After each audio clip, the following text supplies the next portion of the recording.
You are evil. You are sneaky. You are corrupt. That is just who you are.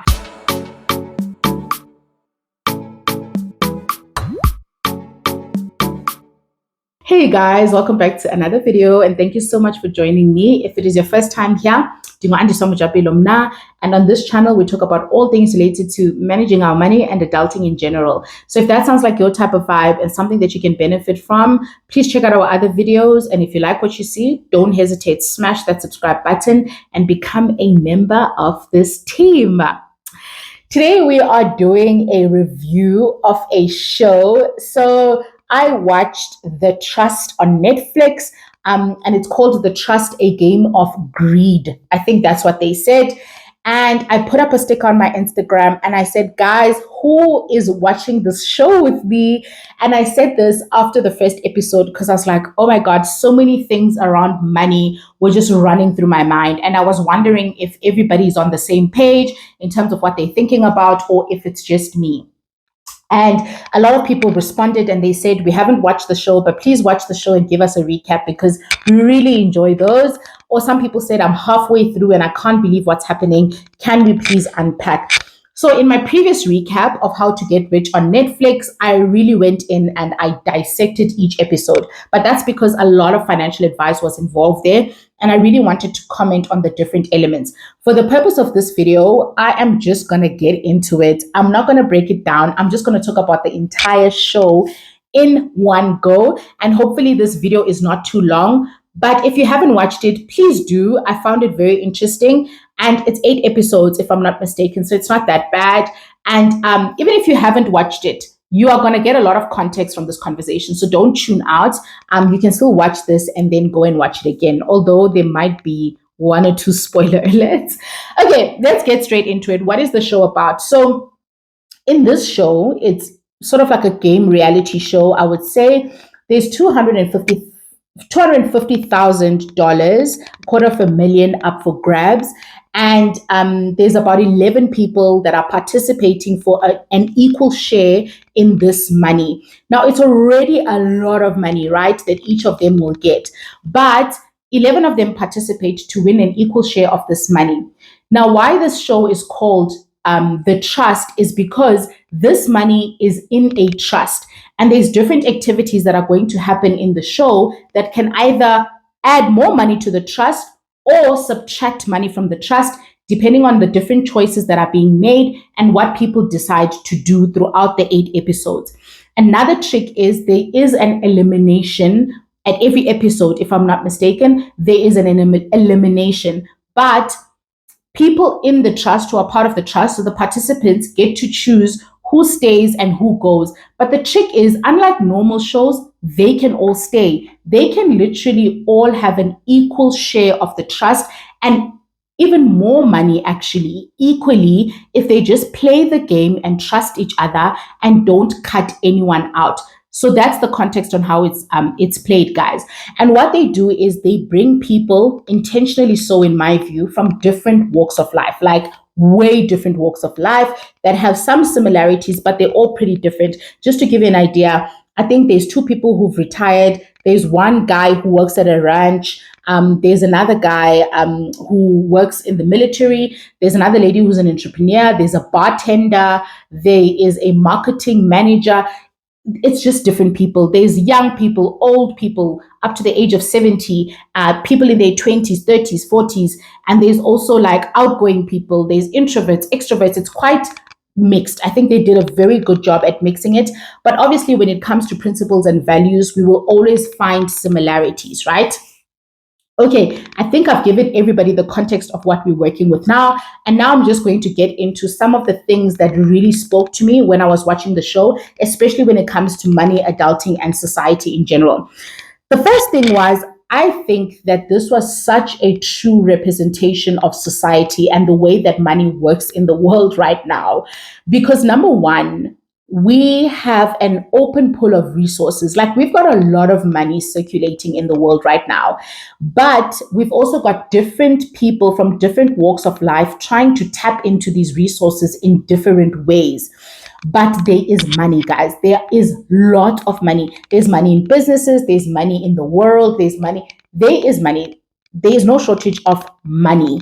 The problem then becomes that the money is not equally distributed amongst people. Like, not everybody has an equal share. You guys know the analogy around the top 1% owning the majority of the world's wealth, right? And I think in most places like our country, even if the percentages are not identical, but the majority of wealth sits in a specific corner, it is not equally shared. I think everybody can resonate and relate to this. So I felt like in the way that they did it, they were depicting what exists in society right now. There's actually something that a very good friend of mine likes to mention in our conversations. And she likes to say that, you know what, girl, I don't think that God would have brought us to this world without making sure that we've got enough to perform at our optimum. And she says that by our optimum, I mean that I think we were meant to get everything that we need from the world. But the problem is that some people have way more than they need and other people have way less, and it's not equally distributed. In terms of why that happened, we can unpack in another conversation. But the point is, there are resources, but they are not equally distributed. And in this game, it's exactly that. There is a pool of money, a lot of money that everybody can use.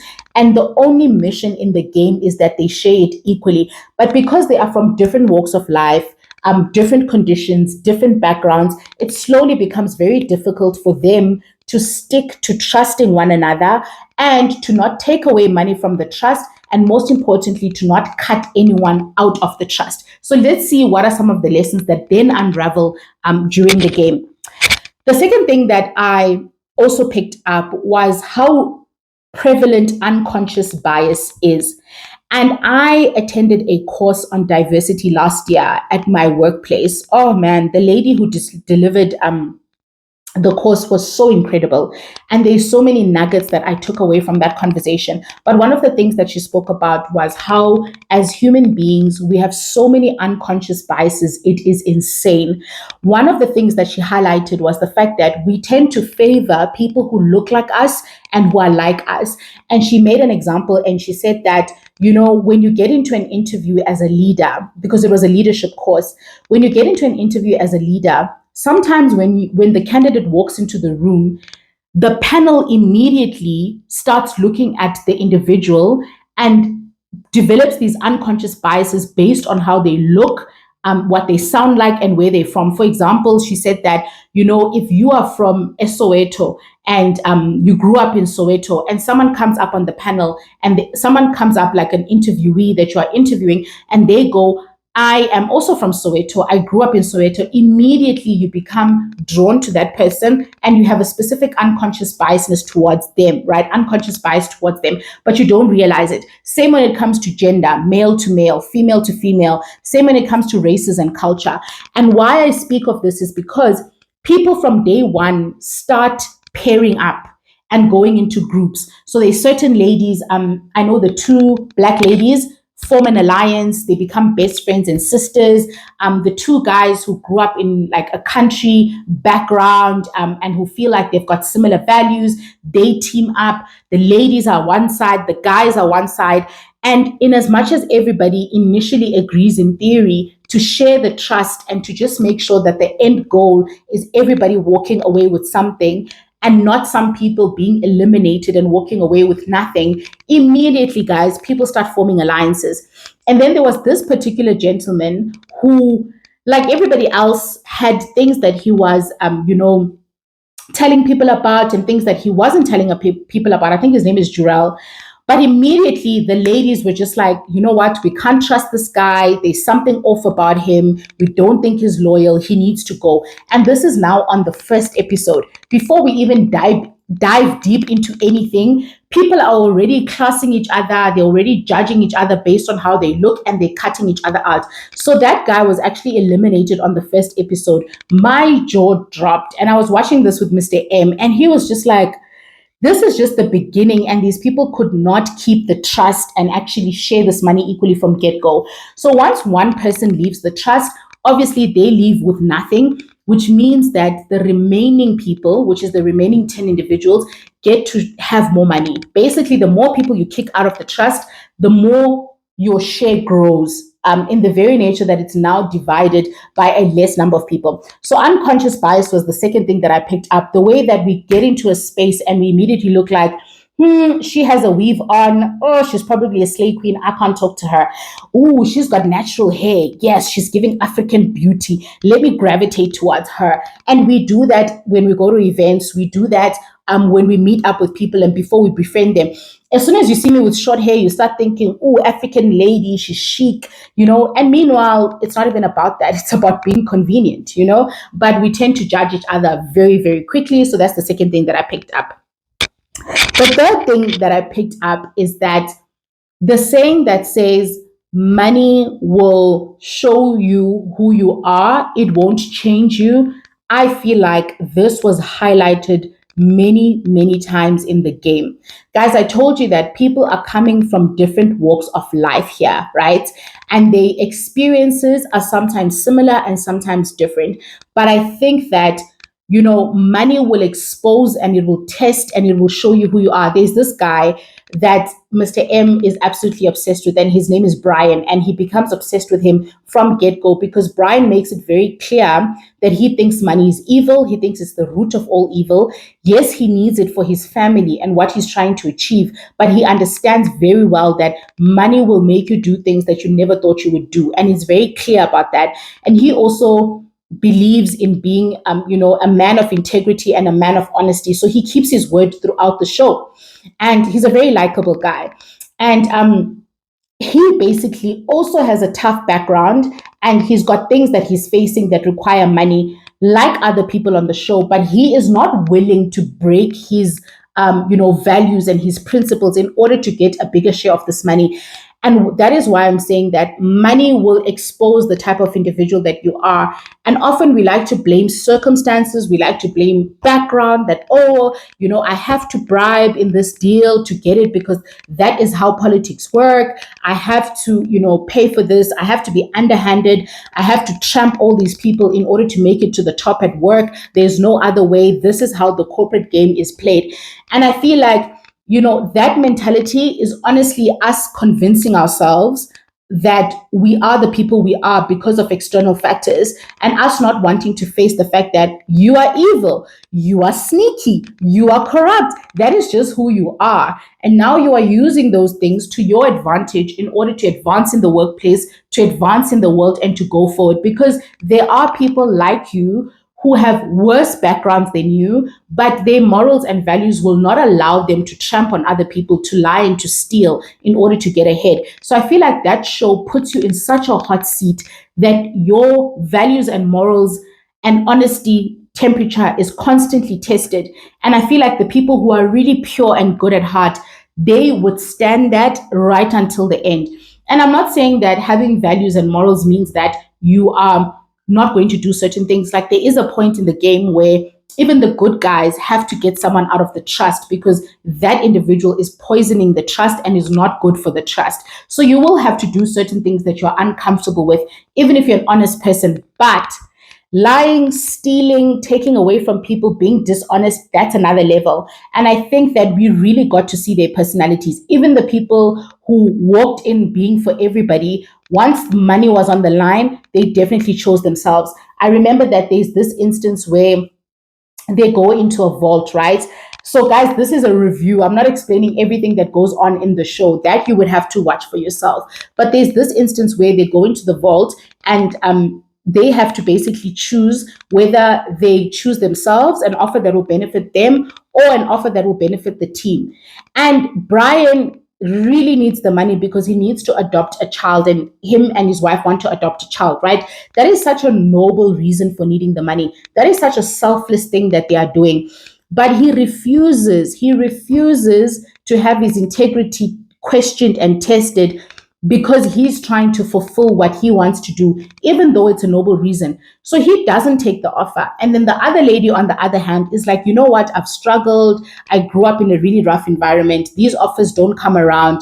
I think her name is Julie. These offers don't come around often. So I am definitely going to take the money. So you see how two people who both have burning needs and really, lacking backgrounds react differently to something in the midst of money, because I think it's really showing who they are. Julie does, as the show progresses, become a better person. But I just think that that statement is true. Money will not change you.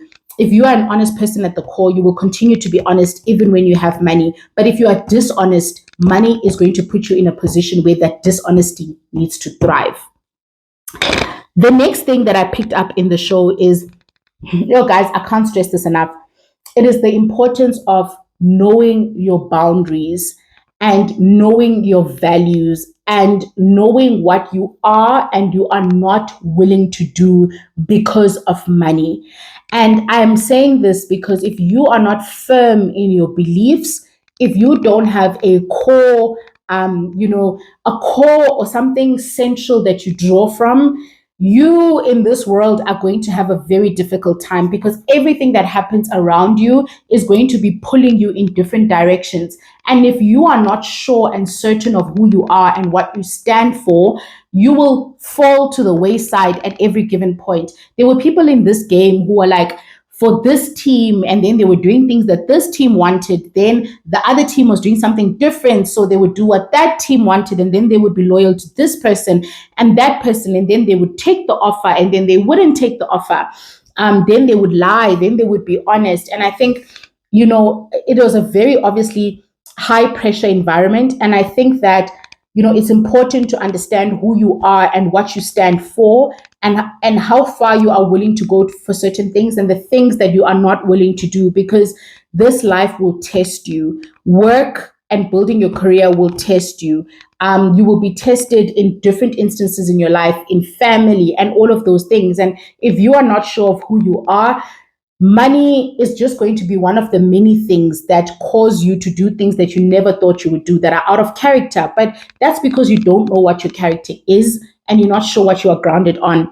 And I say this because there's a specific gentleman that was saying that, he believes that God will provide for him, and he won't take the offers that are to the detriment of the bigger team, because he feels like it goes against his integrity and almost like a covenant that he has with God. And God will provide. In the absence of where he loses money because he doesn't take selfish offers, God will fill the gap. And that guy, Brian, oh my God, he actually walked away with the most money. He was the most honest, the most for the team, someone who would refuse to choose himself, who was so selfless, and he ended up being the most trusted in the house. But not only that, he ended up, with his humility and his strong conviction towards his values, walking away with the most amount of money. And I was so glad that that happened, because I feel like it proved that you don't have to sacrifice who you are. You don't have to sacrifice the core of your being in order to thrive and to be successful and to be in the position that you would want to be. Yes, money is a very important resource. In fact, it enables us to do the very things that we want to do. But I really hope that we are centered around something bigger, and we all have something greater that we look at that really helps us. And I always say on this channel, I've kept it no secret what my center is and what I believe in. If you don't know, it's God. It is God and it is Jesus, right? I will not hide it from you. But if it is not that for you, I really hope that you have something that is bigger than you, that centers you, and that really guides you, and that serves as a compass, because your life will show you flames. Like, the different aspects of life will really test and try you and show you flames. And I really hope that when life does that, like Brian, we have something that we draw from, and we have something that we use as our moral compass, right? Because sometimes there's different versions of right and there's different truths, but I hope that everybody has one truth that they center or align with. Otherwise, it can get very messy. So it was a very interesting show, guys. And there are lots of nuggets that I took over and above that. But I think the big thing for me was money will definitely reveal who you are at the core. And also that it's so important for us to, have something bigger than us that is drawing us. And also ultimately that things will work out for the greater good, and things will work out for your best and what they need to be. And you don't have to be shy about doing that in an honest and in a way that has integrity, because God will provide and he will look after you and he will fulfill his promise. And you don't need to cheat and steal and connive and be dishonest, because one would think that a person who was the most conniving and the most strategic, would actually, one of those people, I think her name is Wendy, or I think it's Wendy, but it's something with a W. She left, she was very strategic in her, the way she played the team and how she structured things. And she actually walked away with way less than what they walked away with. And some people did walk away with more, even though they weren't completely honest. But the world works like that sometimes, and we don't know why.